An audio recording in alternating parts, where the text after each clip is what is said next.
Mohon dibacakan dulu Ustaz. A'udzu billahi minasy syaithanir rajim. Bismillahirrahmanirrahim. Lan tanalul birra hatta tunfiqu mimma tuhibbun wa ma tunfiqu min syai'in fa innallaha bihi alim. Kullu at-ta'ami kana hillan li bani Israila illa ma harrama Israil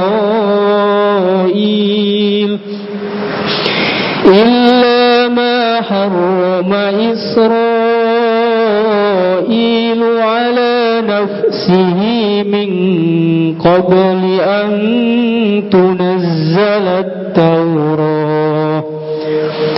Qul fa'tu bit-Taurati fatluha in kuntum sadiqin.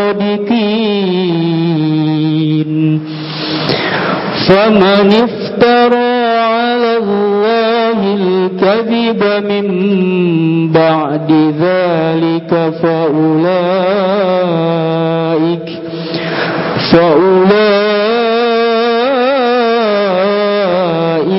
humuz zalimun. Shadaqallahul azim. Terjemahkan Ustaz. Nampak terjemah.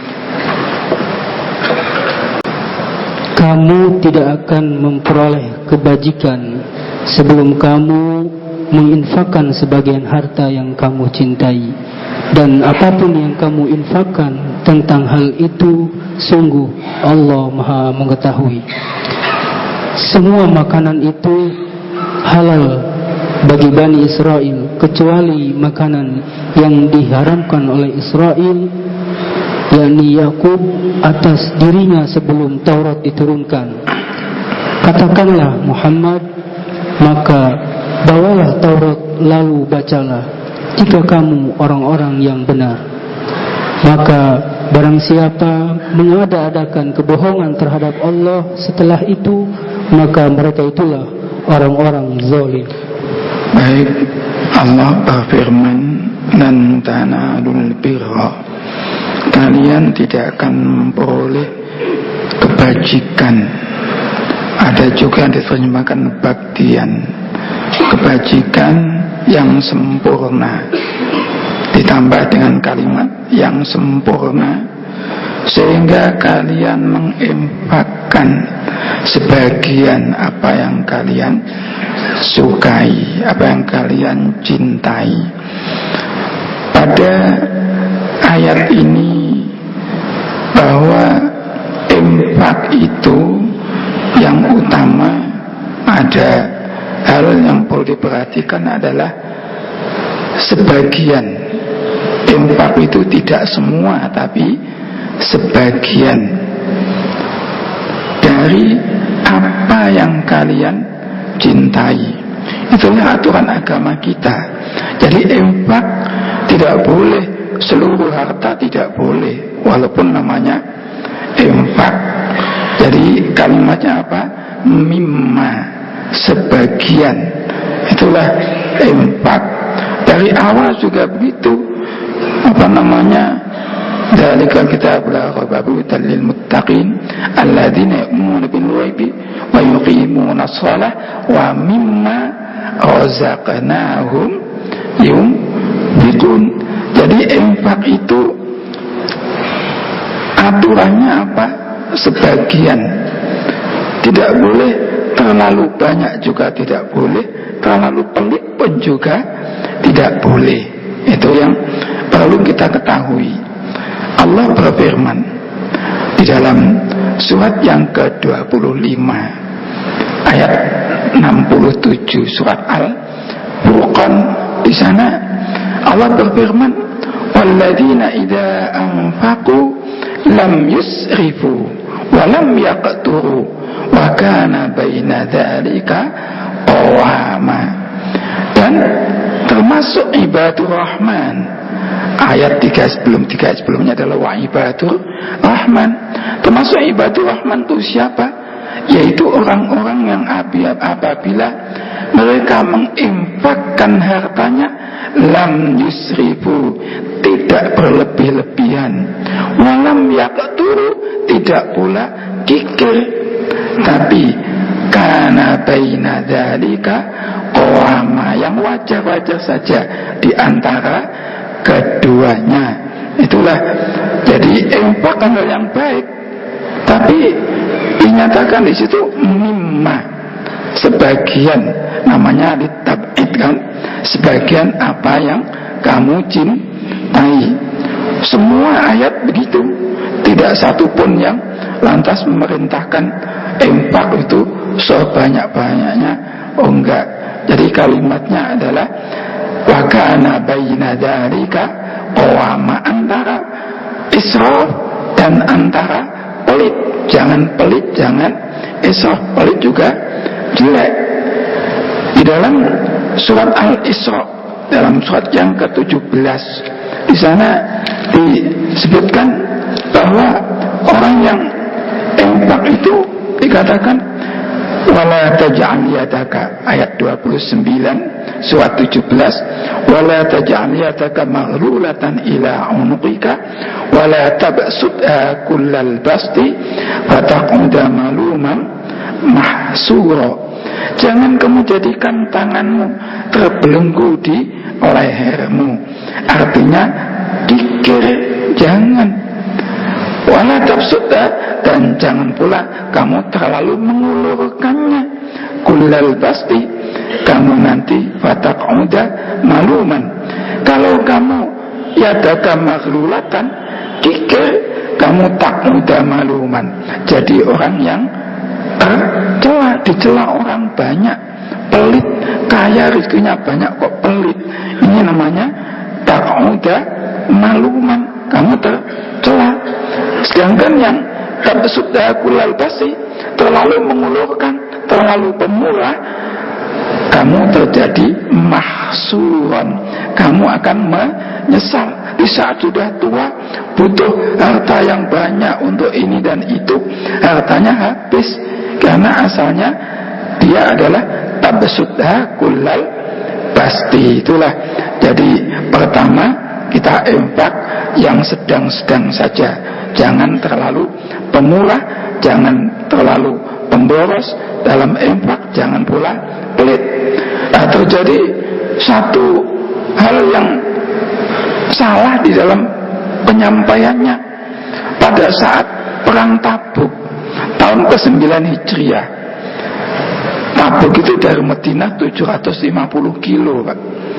Adalah perbatasan sekarang Saudi dengan Yordan, lebih dekat ke Jordannya, Pak. Jadi jauh dari Madinah itu 750 kilo. Waktu itu tentara Romawi kan mau menyerang ke Madinah, oleh Nabi dicegat di wilayah Tabuk sana tahun ke-9 Hijriah. Nah, Nabi menganjurkan untuk infak untuk kepentingan perang Tabuk. Di saat itu Abu Bakar radhiyallahu an menginfakkan semua harta simpanannya. Nah, kalimat simpanan ini banyak tidak disampaikan oleh para penceramah. Abu Bakar menginfakkan semua harta simpanannya, sedangkan Umar bin Khattab setengah dari harta simpanannya. Utsman dan Abdurrahman bin Auf sepertiga dari harta simpanannya. Jadi yang diinfakkan bukan kok seluruh harta, enggak, harta simpanannya. Itulah. Nah, nominalnya paling tinggi adalah punya Utsman, 10 kali lipat punya Abu Bakar. Tapi yang mendapatkan pujian adalah Abu Bakar, karena semua simpanannya diinfakkan, semua tidak terkecuali. Jangan bilang semua hartanya Abu Bakar diinfakkan. Loh, kalau semua hartanya diinfakkan, jadi apa? Kata orang Surabaya, bambung nantinya, nggak punya tempat tinggal, nggak punya apa-apa kan. Jadi yang diinfakkan adalah harta simpanannya. Itulah karena apa? Al-Quran menyebutkan bahwa infak itu adalah yang lebih dari keperluan. Infak itu yang lebih dari keperluan. Kita lihat firman Allah pada surat yang kedua, ujung 219 dan awal 220. Di sana Allah berfirman, wa yas'alunaka madza yunfikun. Mereka menanyakan kepadamu Muhammad, apa yang harus mereka infakkan. Di ujungnya, kalau download yang lama mereka belanjakan, yang betul apa mereka infakkan. 219 ujungnya, mereka menanyakan apa yang harus mereka infakkan. Qulil afwa, katakanlah yang lebih dari keperluan. Jadi infak itu yang lebih dari keperluan. Sehingga para sahabat infaknya adalah harta yang disimpan. Harta simpan ini yang lebih dari keperluan. Betul ya? Jadi al-afwa itu adalah kelebihan yang lebih dari yang diperlukan. Kenapa? Kadzalika yubayyinullahu lakumul ayati la'allakum tatafakkaruna fid dunya wal akhirah. Demikianlah Allah menjelaskan ayat-ayatnya agar kamu berpikir tentang dunia dan akhirat. Itu Allah menjelaskan ayat-ayatnya la'allakum tatafakkarun. Ujungnya di pojok, kemudian fid dunya wal akhirah ayat 220-nya. Jadi kamu supaya berpikir tentang dunia dan akhirat. Kalau mikirnya dunia saja sudah berlebih-lebihan banyak, nggak mau infak karena pikirannya dunia.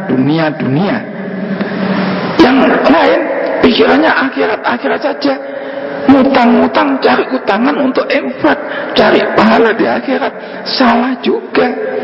Yang dipikir adalah la'allakum tatafakkaruna fid dunya wal akhirah. Mikirlah dunia dan akhirat. Sehingga infak itu adalah ulil afwa, yang lebih dari keperluan. Ini yang pertama dari sebagian yang kita infakkan. Nah, sebagian ini pun mimma tuhibbun, yang kamu cintai. Kembali ke 92 tadi. Jadi infak sebagian dari harta yang kamu cintai, yang kamu suka, yang kamu cintai. Paling mudah apa yang kita cintai itu? Sebagian. Kalau kita cinta mobil kita, mau diinfakkan sebagian kan jadinya rusak, Pak. Ambil kacanya sebelah kan gak cocok. Yang paling dicintai, baik yang menerima infak maupun yang memberi infak, adalah uang, Pak. Uang kok yang paling dicintai. Itu mimma tuhibbun, sebagian yang kamu cintai. Kita punya uang berapa ratus juta, infakkan sebagian. Kita kan senang. Itulah zakat pun juga sebagian. Itulah yang paling dicintai orang. Umpama saja, ini umpama seorang miskin, kita suruh milih, dikasih nasi 1 kotak box, nasi box, harganya 17.500 misalkan, dan disuruh milih mana? Uang 15.000 dengan nasi box 17.500. Pada umumnya mereka pasti akan memilih uang 15.000, padahal beda 2.500 kan. Itulah karena apa? Karena memang orang lebih mencintai yang namanya uang itu tadi kan. Sehingga apa yang kamu cintai lebih dekat kepada uang itu tadi. Jadi infak itu diperintah apa yang kita sukai, kita cintai. Juga di dalam surat Al-Baqarah 177 di tengah-tengah. Jadi sana di awal juga laisal birra an tuwallu wujuhakum. Tapi lanjutannya walakinnal birra man amana billahi wal yawmil akhir. Walakinnal birra man amana billahi wal malaikatil kitabi wan nabiyyin wa atal mala ala hubbihi dzawil qurba. Pada surat 2 177 di tengah-tengah agak awal. Wa atal mala ala hubbihi, dan memberikan harta yang ia sukainya kepada siapa? Dzawil qurba wal yatama, sanak kerabat, yatim miskin, dan ibnu sabil. Di sana orang yang minta-minta juga, tapi yang dikasihkan adalah wa atal mala ala hubbi, sama dengan lantana luber hatta tumpiku mimma tuhibbun. Begitu juga kita ngasih makanan orang, kita pun juga yang suka. Di dalam surat yang ke-76 Allah Ta'ala Al-Insan, surat Al-Insan atau surat Ad-Dahr ayat 8 dan ayat 9, wa yut'imuna at-ta'ama ala hubbihi, memberikan makanan yang ia sukai kepada siapa? Miskinan wa yatiman wa asira, yatim, miskin, dan tawanan perang. Itulah, jadi infak itu sebagian dari apa yang kamu sukai. Nah, jangan sampai kita memberi orang yang mana kita sudah tidak mau sama sekali, udah melihat pun gak mau, jangan dikasihkan orang. Pada surat Al-Baqarah ayat yang ke-267-nya, ya ayyuhalladzina amanu anfiqu min thayyibati ma kasabtum wa mimma akhrajna lakum minal ardh wa la tayammamul khabitha minhu tunfiqun wa lastum biakhidhi illa an tu'minu fi. Allah berfirman, wahai orang yang beriman, infakkanlah sebagian dari hasil kerjamu yang baik. Infakkan sebagian dari hasil kerjamu yang baik. Jadi bukan semua. Min thayyibati ma kasabtum, sebagian dari hasil kerjamu yang baik. Dan apa yang kami keluarkan dari bumi, yakni tanaman-tanaman. Wa mimma akhrajnakum minal ardh. Dan janganlah kamu memilih wala tayammamul khabith, jangan kamu memilih yang jelek-jelek dari harta itu tadi, hasil bumi atau hasil kerjamu yang kamu sudah enggak mau lagi melihatnya. Jangan kamu infakkan. Wala tayammamul khabitha minhu tunfikuna, kamu infak tapi kamu pilih yang jelek-jelek, tidak boleh. Walastum biakhiri, kamu tidak mau lagi mengambil kecuali dengan memicingkan mata. Itulah jadi infak mimma tuhibbun, sebagian yang kita cintai. Nah, bagaimana dengan orang ngasih pakaian yang sudah dipakai lama, disedekahkan, diinfakkan, nggak ada masalah, sehingga namanya saja adalah pakaian layak pakai, kan? Masih layak dipakai karena pemiliknya dapat yang baru bisa jadi, sehingga yang lama-lama dikasihkan orang. Sebenarnya dia masih suka, tapi akan lebih baik lagi yang baru kasihkan ke orang. Itulah, saya juga pernah ditegur oleh teman-teman. Saya itu banyak dapat ya baju, terutama baju baru. Ini kalau menjelang hari raya Ramadan sangat banyak. Saya selalu ngasihkan yang baru-baru, saya kasihkan orang. Yang lama enggak saya kasihkan orang, saya biarin aja. Termasuk yang saya pakai ini sudah 16 tahun, Pak, yang saya pakai ini, Pak. Tapi yang baru-baru saya kasihkan orang. Hanya sebagian kecil yang saya pakai, paling ya satu saja. Saya ditegur teman, loh kok begitu? Nah iya, saya akan lebih cinta kepada yang baru, sehingga aku pilih yang baru saya kasihkan orang. Mimma tuhibun, yang lama saya pakai pun nggak ada yang negur kok, wah itu kok jelek, nggak pantas, nggak ada juga. Nah itulah, jadi kita infakkan apa yang kita cintai, mimma tuhibun, tapi sebagian, jangan terlalu boros. Ujungnya ayat 92, wa ma tunfiqu min syai'in fa innallaha bihi alim. Apa yang saja yang kamu infakkan, maka Allah mengetahuinya, maha tahu. Maksudnya apa? Kamu infak banyak, Allah juga tahu.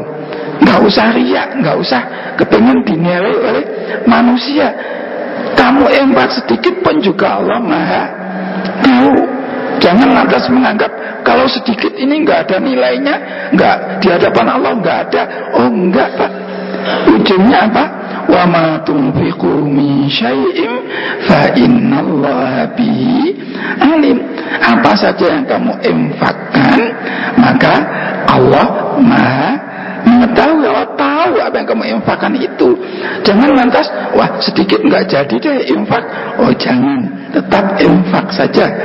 Bahkan ada hadis Nabi, orang menginfakkan sebiji kurma karena ikhlasnya lillah, maka akhirnya nilainya sebesar gunung. Ya kan? Ya jelas sekali kan? Namanya sedekahun jariyah juga pahalanya terus mengalir kan? Itulah. Tapi kita infak ibtigha amardhatillah, maafkan ridho Allah kan, dalam Al-Baqarah 265 kan begitu. Wa matalul ladina yunfiquna amwalahum ibtigha amradatillah wa tathbitan min anfusihim kamathali jannatin biwabatin asaba wa binum fa'atat qulatin fa'in fa lam yusibha wa binum fatal. Perumpamaan orang yang menginfakkan hartanya karena mengharapkan ridha Allah dan untuk memperteguh jiwanya. Al-Baqarah 265. Bagaikan punya kebun di lereng gunung. Kalau hujannya cukup, hasilnya lipat. Kalau hanya gerimis atau embun saja, masih tetap dapat hasil. Itulah kita sedekah jariyah atau mewakafkan harta kita, tetap walaupun kecil, tetap hasilnya juga akan terus berkembang. Karena itulah wa ma tunfiqu min syai'in fa innallaha bihi alim. Pada ayat berikutnya 93-94 berkaitan dengan Bani Israel. Kullu ta'ami kana halal li Bani Israel illa ma harama Israel ala nafsihi min qabl an tunazzala at-Taurah. Qul fa'tu bit-Taurati fatluha in kuntum shadiqin. Semua makanan itu adalah halal bagi Bani Israel, kecuali apa yang Israel. Israel ini adalah Nabi Yakub. Jadi Bani Israel anak cucunya Nabi Yakub. Yakub di situ dinamakan dengan Israel. Illa ma harama Israel, kecuali apa yang Israel mengharamkan untuk dirinya sendiri. Dalam riwayatnya dinyatakan bahwa Nabi Yakub ini sakit. Ada menyatakan sakitnya sakit gatel atau sakitnya apa. Penjelasannya di hadis tidak dijelaskan dengan tegas. Nabi Yakub sakit, kemudian beliau bernazar tidak memakan makanan yang paling disukai. Bernazar minta kepada Allah tadi disembuhkan dengan nazar dia tidak akan memakan makanan yang paling disukai. Jadi kaitannya dengan ayat 92 tadi, kita infak yang paling kita sukai kan, yang kita sukai, yang kita infakkan. Nabi Yakub menahan diri tidak memakan makanan yang paling disukai. Nah itulah, jadikan imbang, tidak memakan makanan yang paling disukai, bernazar kepada Allah. Apa yang paling disukai? Lihat di Ibnu Katsir nanti. Yang paling suka Nabi Yakub adalah daging unta dan susunya unta. Dua ini dia bernazar tidak memakan, dan oleh Allah dikasih kesembuhan. sembuh tetap dia tidak makan karena sudah bernazar. Itu dikatakan kecuali yang Israel mengharamkan. Jadi mengutudinya maksudnya apa? Dia bernazar tidak mau memakan makanan yang paling disukai. Itulah Nabi Yakub kan jauh sebelum diutusnya Nabi Musa. Nabi Musa juga Bani Israel min qabli an tunazzalat Taurat, sebelum diturunkannya Taurat. Tapi orang Bani Israel menganggap bagi kita pun haram, nggak boleh makan daging unta, nggak boleh makan minum susunya unta, nggak boleh. Nah inilah ditentang. Dia bilangnya apa? Ini di Taurat nggak boleh. Maka katakanlah faktu bit Taurat, datangkan Taurat, bacakan kalau kamu itu benar. Jadi orang Bani Israel mengada-ada sendiri, mengada-ada. Allah tidak pernah mengharamkan susunya unta dan dagingnya unta, tapi orang Bani Israel menganggap itu bagi kita juga haram. Karena Nabi Yakub kan bapak kita, nenek moyang kita. Nenek moyang kita mengharamkan itu, kita pun harus ikut. Oh enggak, Nabi Yakub mengharamkan untuk dirinya sendiri atau bernadar tidak makan untuk dirinya sendiri. Illa ma harama Isra'ilu ala nafsihi min qabli an tunazzalat Taurat. Katakan, kalau kamu masih ngeyel bilang bahwa itu haram, peganganmu Taurat, datangkan Taurat, baca Taurat, fatluha in kuntum shadiqin, baca Taurat. Ternyata di Taurat tidak mengharamkan daging unta, tidak mengharamkan susunya unta. Maka pada ayat 93-nya faman iftara 94, mohon maaf, faman iftara Allahi al-kadhiba min ba'di dzalika fa ulaika humuz zalimun. Maka barang siapa yang mengada-adakan kebohongan setelah itu, setelah tahu bahwa di Taurat tidak ada, kok masih ngotot haram terus. Kita nggak boleh Pak mengatakan yang halal itu haram, nggak boleh. Tapi kalau bernadar, aku nggak makan itu kok karena takut ini, boleh saja, tapi jangan bilang itu haram. Misalkan saya nggak mau makan sate kok karena nanti darah tinggi umpamanya, itu nggak mau makan, tapi jangan bilang sate itu haram. Silakan, nggak ada masalah. Kalau saya sate masih biasa saja, asal nggak lebih dari 20, nggak ada masalah. Nah itulah saya nggak mengharamkan.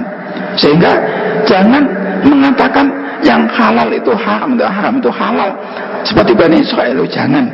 Di dalam surat 16 An-Nahl 116 117, di sana dinyatakan wala taqulu lima tasifu alsinatukumul kadhiba hada halal wa hada haram litaftaru 'ala Allahil kadhib innal ladzina yaftaruna 'ala Allahil kadhiba la yaftarun mata'un qalilun wa lahum 'adzabun alim.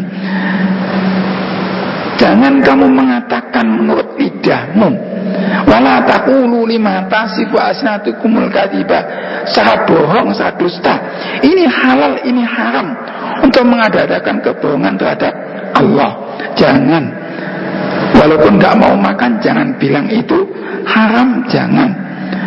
Untuk mengadakan kebohongan terhadap Allah, ada halal wa ada haram, itaftaru 'ala Allahil kadhib innal ladzina yaftaruna 'ala Allahil kadhiba la yuflihun.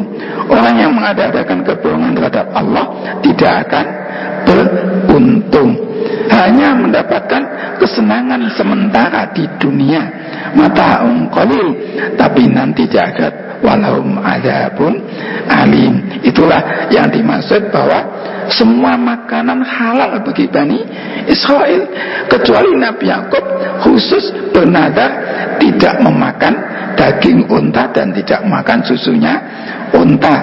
Bagi Bani Israel itu adalah halal, jangan bilang itu haram. Kita pun juga begitu, jangan sekali-kali menghalalkan yang haram, jangan pula mengharamkan yang halal, itu namanya mengada-adakan kebohongan terhadap Allah Subhanahu wa Ta'ala. Di dalam Al-Quran yang halal itu tidak dijelaskan secara rinci, tapi yang haram dijelaskan secara rinci, yang haram saja, yang halal tidak disebut secara rinci. Itulah penjelasan kaitannya antara Nabi Yakub dengan infak yang paling disukai.